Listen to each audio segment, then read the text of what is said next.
groupe communiste et citoyen.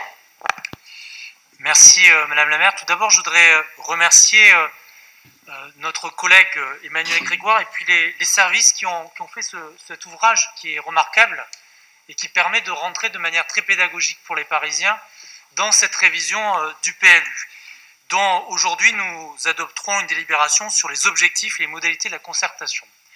Alors évidemment, nous avons entendu l'opposition s'exprimer et c'est tout naturel que nous ne partageons pas les mêmes objectifs. Nous n'étions pas sur les mêmes listes électorales au moment de la campagne et la révision d'un PLU comme l'adoption d'un budget est quelque chose de structurellement politique. Donc on ne va pas se raconter d'histoire, nous ne sommes pas sur les mêmes objectifs. Et l'objectif qui est clairement avancé dans cette révision du PLU, c'est d'abord l'idée d'avoir un plan local d'urbanisme dit bioclimatique, mais aussi, et notamment par les propositions que le groupe communiste a fait dans cette préparation, de tenir compte de ce que l'on vit actuellement, qui est une crise économique, sociale et sanitaire sans précédent.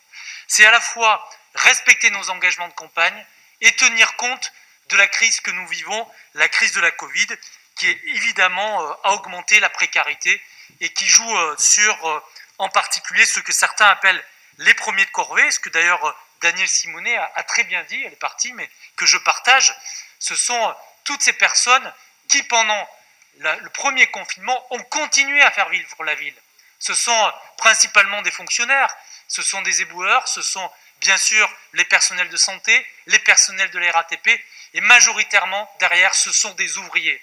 Eh bien, si on doit faire un de nos objectifs, c'est de permettre à ce que l'ensemble de ces catégories sociales puissent travailler et surtout vivre à Paris. Et c'est le sens pour lequel le groupe communiste se bat pour de la création de logement social. Et on l'a vu tout à l'heure au moment du débat sur les DLH qui sont majoritairement rejetés par l'opposition. Alors le travail collectif que nous avons engagé a permis d'aboutir à une délibération commune, équilibrée, et qui doit nous rappeler que cette révision nous permet de penser Paris dans sa globalité. Une ville où l'on vit, une ville où on travaille, où on étudie, une ville qui est encore aujourd'hui trop ségrégée dans les fonctions qui sont les siennes, l'emploi, le logement, les mobilités et les loisirs.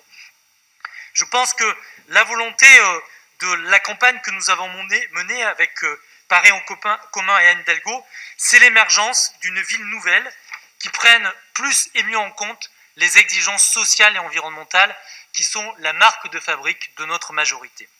Les défis sont nombreux, ils sont bien plus encore aujourd'hui à l'aune de la crise de la Covid dont nous venons de tirer les conséquences. Il faut intégrer au PLU une véritable dimension environnementale et effectivement indispensable, mais aussi la prise en compte des enjeux sociaux. Le défi qui est le nôtre, qui est à l'aune des effets désastreux de cette crise, c'est vraiment ce qui doit guider notre choix. Et je voudrais insister sur deux aspects. Évidemment, je l'ai dit et mon collègue Maxime Cochard le dira avec plus de précision, le logement, l'accès au logement pour toutes. Mais c'est aussi la question du service public. Et là, je voudrais insister sur l'un des aspects qui est justement obligatoire dans ce PLU, c'est de bien définir les zones urbaines de service public. Laissez-moi vous dire qu'on a quand même quelques sujets entre nous dans la majorité. Je pense notamment à l'hôpital de l'Hôtel-Dieu, qui est actuellement une zone urbaine de service public. Je pense à la petite ceinture ferroviaire, dont on a longuement débattu dans la précédente mandature. Je voudrais juste dire un chiffre. Dans ce PLU que nous devons réviser, les zones urbaines de service public, c'est seulement 3%. 3%. Eh bien, je pense que la crise de la Covid nous a démontré que notre force, c'est le service public. Et donc, la question du service public doit être au cœur de ce PLU. Service public pour la ville, service public aussi sur les grands enjeux de transport. Nous allons tout à l'heure avoir un débat sur la question de la gare du Nord. Eh bien, c'est aussi un enjeu très fort. Dernier levier que j'ai évoqué, je le releverai à chaque fois, c'est la question de la relocalisation de la fabrication, la question de l'artisanat et la question de pouvoir fabriquer à Paris. Eh bien, c'est un enjeu clé de ce PLU. Je voudrais terminer par un petit propos sur la densification, puisque vous nous avez alerté là-dessus. Et je terminerai là-dessus.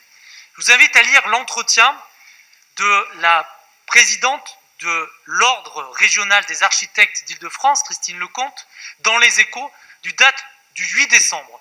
Qu'est-ce que nous dit, et je terminerai là-dessus, qu'est-ce que nous dit Christine Lecomte? Elle nous dit que l'enjeu principal, c'est le pavillonnaire. Eh bien, l'enjeu principal auquel nous sommes confrontés à l'échelle métropolitaine, c'est justement l'élargissement de cette métropole à travers le tissu pavillonnaire. Merci, monsieur au détriment faut du arrêter centre. maintenant. Je crois que nous devons construire pour éviter l'étalement de la métropole. Merci. La parole est à Maxime Cochard.